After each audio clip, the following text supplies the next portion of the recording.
Home is supposed to be the safest place in the world, a place where you can lock the door, shut the blinds, and feel protected from whatever's outside. But what happens when the danger doesn't stay outside?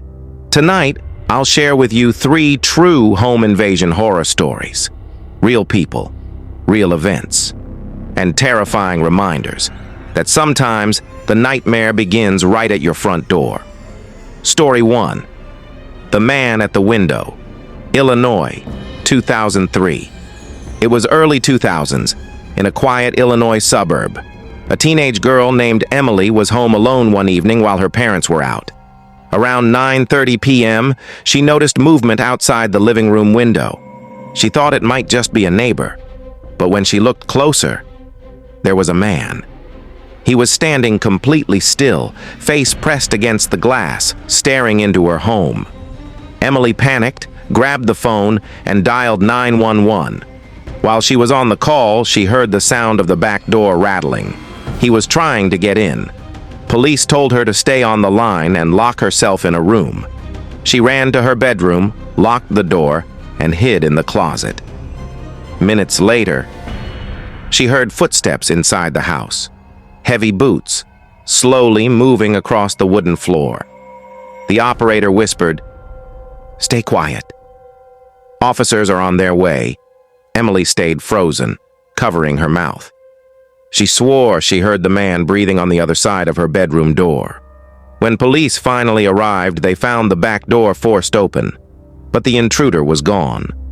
On the living room window, smeared against the glass, was the outline of his handprint, pressed so hard it left the grease from his skin. The man was never caught. Story 2. The Knock at 2 a.m., Texas, 2011. It was a small house in rural Texas. A man named Daniel lived alone. One night around 2 a.m., there was a knock at his front door. Not loud, just 3 soft knocks. Daniel thought maybe a neighbor needed help. But when he looked through the peephole, nobody was there. He almost went back to bed until he heard it again. 3 knocks, this time from the back door. Chills ran down his spine. He grabbed a baseball bat and turned off all the lights. The house was silent until he heard something that made his blood run cold. The sound of his window lock sliding open. Daniel rushed to the bedroom, grabbed his phone, and called 911. While waiting for police, he sat in silence, listening. From the darkness of his hallway, he swore he heard footsteps. When police arrived, they found fresh, muddy footprints leading from the back door to his bedroom window. The screen had been cut with a knife. Whoever it was had been just seconds away from entering his home. Police told him they weren't knocking to be let in. They were checking to see if you were awake. Story 3. The Closet, California, 2017. This story comes from a young woman named Sarah who lived in an apartment in California.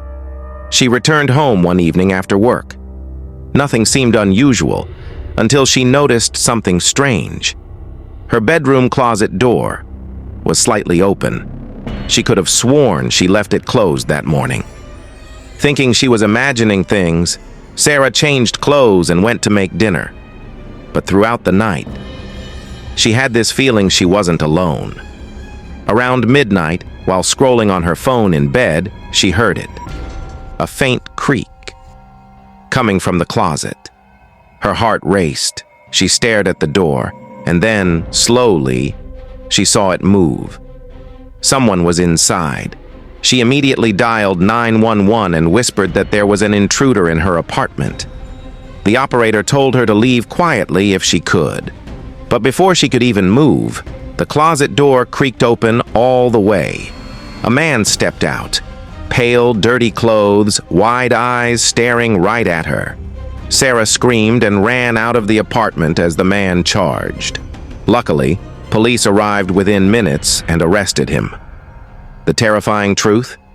He had been hiding in her apartment for days. They found food wrappers and a sleeping bag stuffed inside her closet. He wasn't breaking in.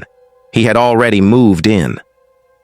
3 different homes, 3 ordinary people, and 3 terrifying reminders that the walls around us aren't always enough to keep the monsters out.